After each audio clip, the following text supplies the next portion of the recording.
आज मैं आपको इस वीडियो में कक्षा 10वीं का कंपार्टमेंट का इंग्लिश सब्जेक्ट का जो आज पेपर हुआ है, जिसमें 4 सेट आए थे, सेट ए बी सी और डी। इन चारों सेट के अंदर ग्रामर के जितने भी एक एक नंबर वाले क्वेश्चन आए थे, उन सभी क्वेश्चनों के आंसर मैं आपको इस वीडियो के अंदर बताऊंगा। वीडियो अच्छी लगे तो लाइक करें, चैनल को सब्सक्राइब करके ऑल के बटन के ऊपर क्लिक कर लें, ताकि जब नेक्स्ट वीडियो अपलोड हो तो उसका नोटिफिकेशन आपको मिल जाए। जैसा कि आप देख सकते हैं, 10वीं कक्षा का ये पेपर है, आज हुआ है जुलाई 2023। सेट ए है और इसके जो एक एक नंबर वाले ग्रामर के क्वेश्चन हैं, उनके आंसर मैं आपको बताता हूं। यहाँ से आपके क्वेश्चन स्टार्ट होते हैं ग्रामर के सेक्शन सी में। पहला जो ग्रामर में क्वेश्चन आया था, अटेम्प्ट एनी 12 सेंटेंसेस, यानी कि कोई भी 12 सेंटेंसेस करने थे, चूजिंग 2 फ्रॉम ईच सब पार्ट। और ये जो सब पार्ट है ए बी सी डी, इनमें से कोई भी 2 आपको करने थे, जो भी आपको आसान लगे। लेकिन मैं यहाँ पर आपको तीनों के आंसर बताऊँगा। पहला सेंटेंस देखें, पहला है use the correct form of the verbs given in the brackets. पहला देखें, the patient dash before the doctor केम। ये जो सेंटेंस है पास्ट परफेक्ट का है। अगर आपने पढ़ा होगा तो जब 2 काम एक साथ हो रहे हों, तो जो पहला काम होता है उसको हम बताते हैं हैड के साथ, और जो दूसरा काम होता है उसको हम बताते हैं वर्ब की सेकंड फॉर्म के साथ। तो वर्ब की सेकंड फॉर्म जैसे कि आपको यहाँ पर दिखाई दे रही है, कम की सेकंड फॉर्म है केम। तो यहाँ पर आ जाएगा आंसर में had died, had died, D लग जाएगा और उससे पहले had. The patient had died before the doctor केम, यानी कि डॉक्टर के आने से पहले मरीज मर चुका था। उसके बाद दूसरा सेंटेंस देखें, सी ऑलवेज डैश द ट्रूथ। अब यहाँ पर जो ये ऑलवेज है, ये जो वर्ड है प्रेजेंट इंडेफिनाइट को बताता है। तो ये सेंटेंस जो है प्रेजेंट इंडेफिनाइट का है। सी ऑलवेज स्पीक्स, तो इसमें जो है स्पीक्स आ जाएगा। इसके बाद सिर्फ एस लगाना था आपको, और कुछ नहीं करना था। Speaks the truth, she always speaks the truth, वो हमेशा सच बोलती हैं। उसके बाद तीसरा सेंटेंस है I dash just my work, और यहाँ पर है फिनिश।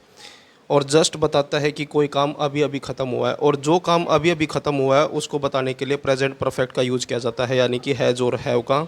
सब्जेक्ट यहाँ पर आई है तो हमें यूज़ करना पड़ेगा हैव, आई के साथ हैव आता है, आई हैव फिनिश्ड। और हैज़ और हैव के साथ हमेशा वर्ब की थर्ड फॉर्म का यूज़ होता है, FINISHED, I have finished just my work.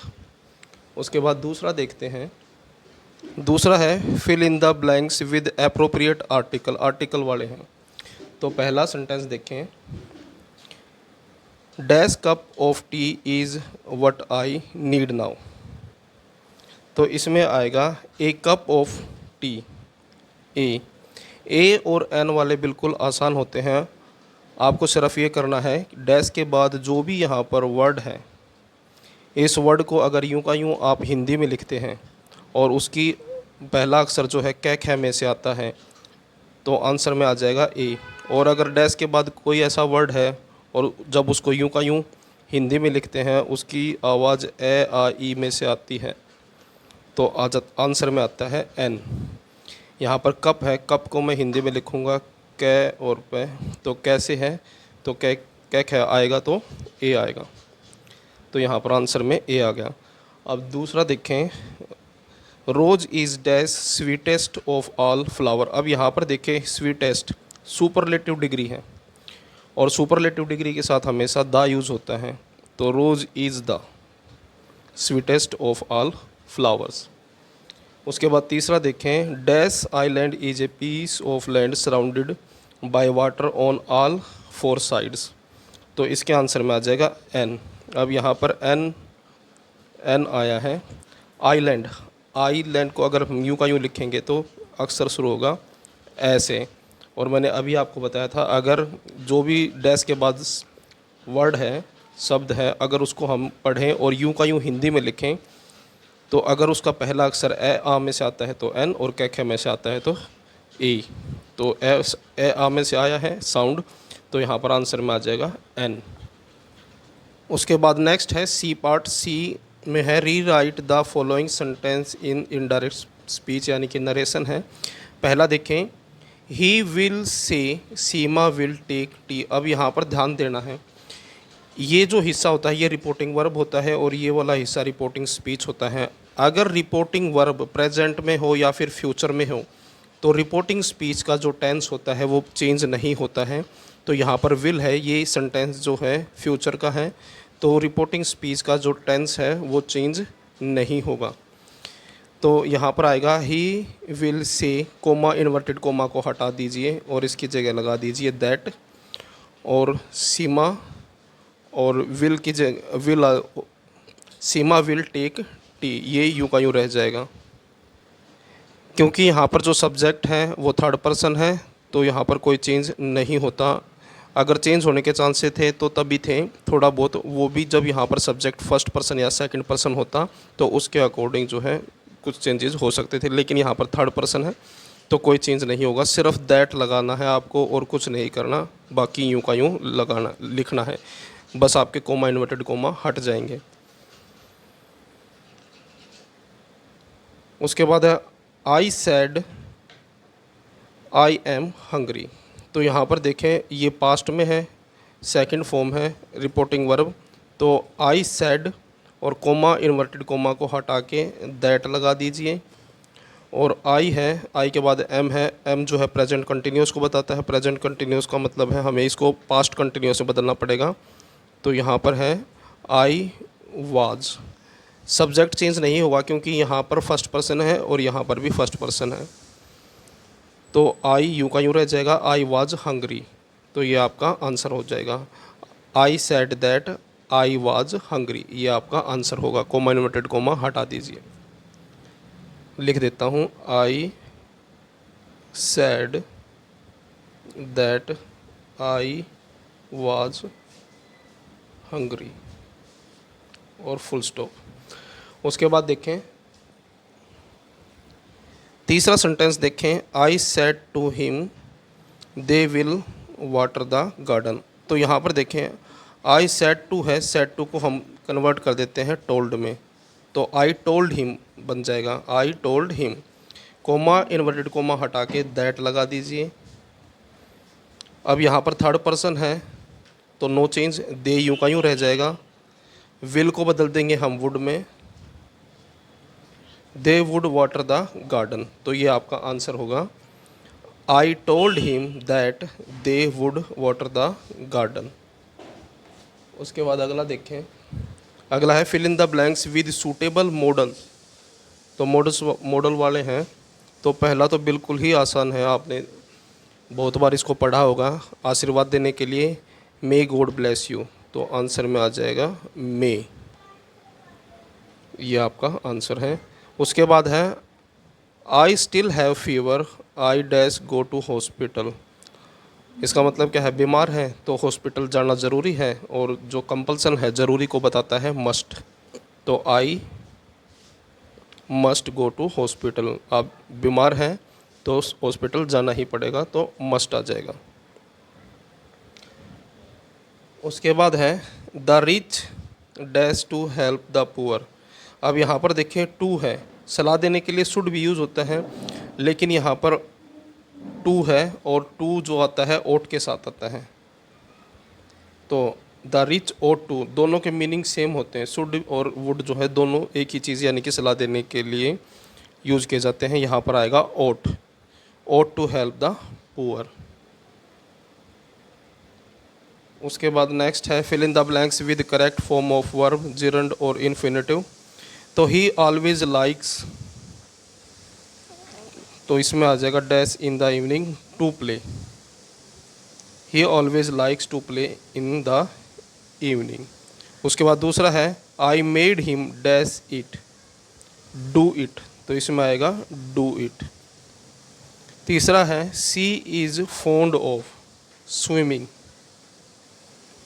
Fond of का मतलब होता है शौकीन होना, तो उसको सो मतलब वो जो है स्विमिंग उसको पसंद है। जब कोई चीज़ आपको बहुत ज़्यादा पसंद हो तो उसके लिए फॉन्ड ऑफ वर्ड यूज़ किया जाता है। अगला देखिए पंक्चुएट द फॉलोइंग सेंटेंस। अब पंक्चुएशन वाला है, अब इसमें क्या करना है, मिस्टर का एम बड़ा करना है, फुल स्टॉप लगाना है, नाम है शर्मा का एस बड़ा करें,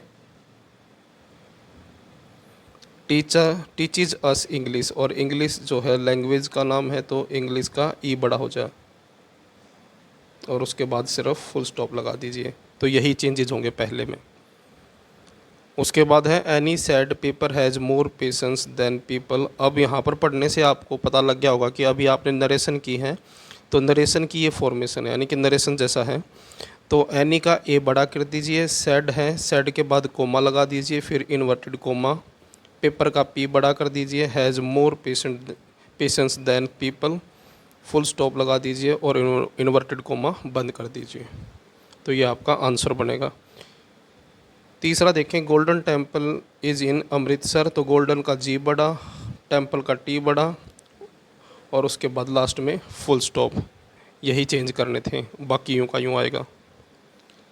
तो ये थे सेट ए के ग्रामर के। अब मैं आपको सेट बी के ग्रामर के क्वेश्चनों के आंसर बताता हूँ। जैसा कि आप देख सकते हैं सेट बी है। अब इसके क्वेश्चन देखते हैं। यहाँ से आपके ग्रामर के क्वेश्चन स्टार्ट हैं। पहला है use the correct form of the verbs given in the brackets. My mother dash to market every day. अब एवरी डे से पता लगता है रोज़ाना कोई ऐसा काम जो डेली किया जाता है। तो ये जो सेंटेंस है प्रेजेंट इंडेफिनाइट का है। तो my mother goes to market every day. मेरी मम्मी जो है हर रोज़ मार्केट यानी कि बाज़ार जाती हैं। उसके बाद दूसरा है I dash A film last night. अब लास्ट नाइट से आपको पता लग जाएगा कि ये जो सेंटेंस है ये पास्ट का है। तो आई सा ए फिल्म लास्ट नाइट, सी की सेकंड फॉर्म आ जाएगी सा।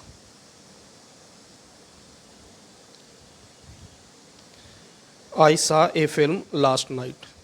उसके बाद तीसरा सेंटेंस देखें, we dash television when lights went out. यानी कि जब लाइट चली गई तब हम टीवी देख रहे थे। तो वी वर वॉचिंग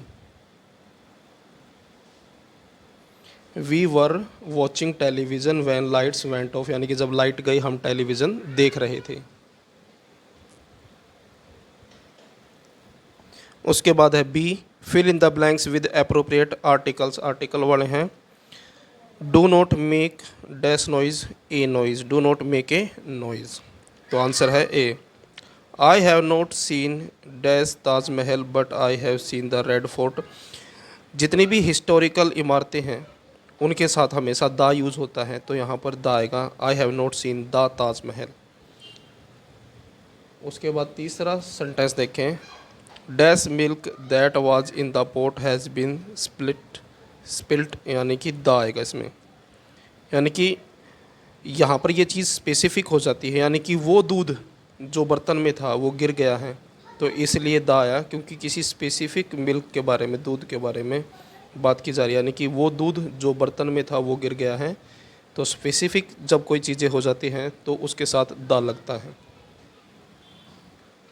उसके बाद तीसरा देखिए, rewrite the following sentences in direct speech. यानी कि नरेशन है। पहला सेंटेंस देखें, he says Geeta is a good singer. तो यहाँ पर एक चीज़ ध्यान देनी है आपको, जो रिपोर्टिंग वर्ब है वो प्रेजेंट में है, और अगर रिपोर्टिंग वर्ब प्रेजेंट में होती है तो रिपोर्टिंग स्पीच का जो टेंस है वो बदलता नहीं है। तो he says that, comma inverted comma को हटा दीजिए और दैट आ जाएगा। उसके बाद Geeta is a good singer, ये यूं का यूं रहेगा, कोई चेंज नहीं होगा, क्योंकि सब्जेक्ट जो है वो थर्ड पर्सन है, तो कोई चेंज यहाँ पर नहीं होगा। दूसरा सेंटेंस देखें, he said to me you must work hard. अब यहाँ पर क्या करना है, ही सेड टू है, सेड टू को बदल देंगे टोल्ड में। He told me, comma inverted comma को हटा देंगे और इसकी जगह लगा देंगे दैट। अब यहाँ पर यू है सेकंड पर्सन, तो सेकंड पर्सन को हम रिपोर्टिंग वर्ब के ऑब्जेक्ट के अनुसार बदलते हैं। तो मी है, मी का बन जाएगा आई, तो दैट के बाद आएगा आई। और मस्ट है, मस्ट को बदलते हैं हैड टू में, तो I had to work hard, full stop. He told me that I had to work hard. तो ये आपका आंसर बनेगा। उसके बाद नेक्स्ट सेंटेंस है, the teacher said to him I have no spare time today. तो यहाँ पर सेड टू को फिर से टोल्ड में बदलें, the teacher told him that, comma inverted coma हटा दीजिए, दैट लगा दीजिए। अब यहाँ पर आई है, इसका मतलब है ये फर्स्ट पर्सन है और फर्स्ट पर्सन जो है इसके अनुसार बदलेगा, रिपोर्टिंग वर्ब के सब्जेक्ट के अनुसार। तो यहाँ पर हो जाएगा ही। और हैव है यानी कि ये प्रेजेंट परफेक्ट का है, तो हम इसको बदलेंगे पास्ट परफेक्ट में, प्रेजेंट परफेक्ट को पास्ट परफेक्ट में बदलते हैं। तो he had no spare time, today का हो जाएगा दैट डे। तो ये आपका आंसर होगा। The teacher told him that he had no spare time that day. उसके बाद नेक्स्ट है fill in the blanks with suitable modals. Modals आगे हैं। पहला सेंटेंस देखें, I dash like to have coffee. अब किसी की भी दिल की इच्छा पूछनी हो तो उसके लिए वर्ड यूज़ किया जाता है वुड। अपनी इच्छा जाहिर करनी हो या किसी दूसरे की इच्छा पूछनी हो, जैसा कि मोस्ट कॉमन वर्ड है, जब कोई भी मेहमान आता है घर में तो हम यही पूछते हैं इंग्लिश में, would you like to tea, have tea और कॉफ़ी। तो यहाँ पर वुड आएगा, वुड। वी डैश वर्क और स्टर्व, तो यहाँ पर आएगा मस्ट। वी मस्ट और स्टर्व कहते हैं कि हमें अवश्य काम करना पड़ेगा, नहीं तो भूखे मरेंगे। स्टर्व का मतलब होता है भूखे मरना।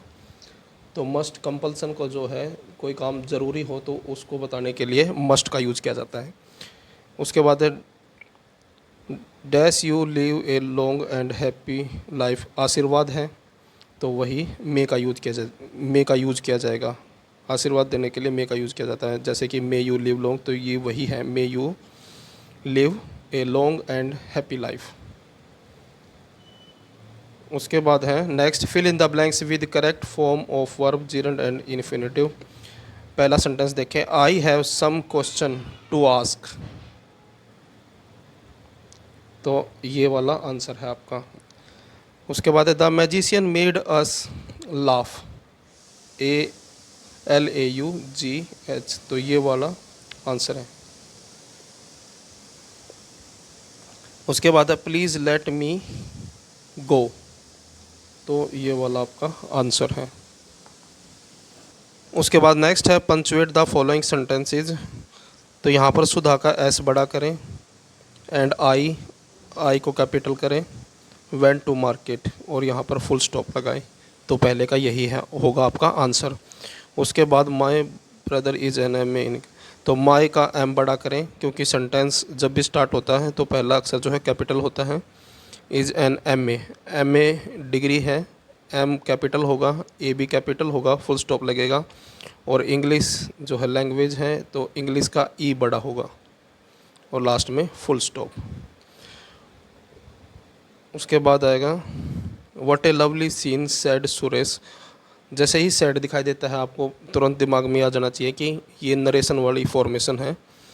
तो वट का W बड़ा कर दें और यहाँ पर इन्वर्टेड कोमा स्टार्ट कर दें, यहाँ पर कोमा लगा दें, इन्वर्टेड कोमा, और सैड और सुरेश का एस बड़ा कर दें और फुल स्टॉप लगा दीजिए। तो ये आपका आंसर होगा। तो ये थे सेट बी के। अब मैं आपको सेट सी के ग्रामर के क्वेश्चनों के आंसर बताता हूँ। एक्सप्लेन करने की वजह से वीडियो जो है काफ़ी बड़ी हो गई है, इस वजह से नेक्स्ट वीडियो के अंदर मैं सी और डी के आंसर आपको बताऊंगा। वीडियो अच्छी लगे तो लाइक करें, चैनल को सब्सक्राइब करके ऑल के बटन के ऊपर क्लिक कर लें ताकि जब नेक्स्ट वीडियो अपलोड हो तो उसका नोटिफिकेशन आपको मिल जाए।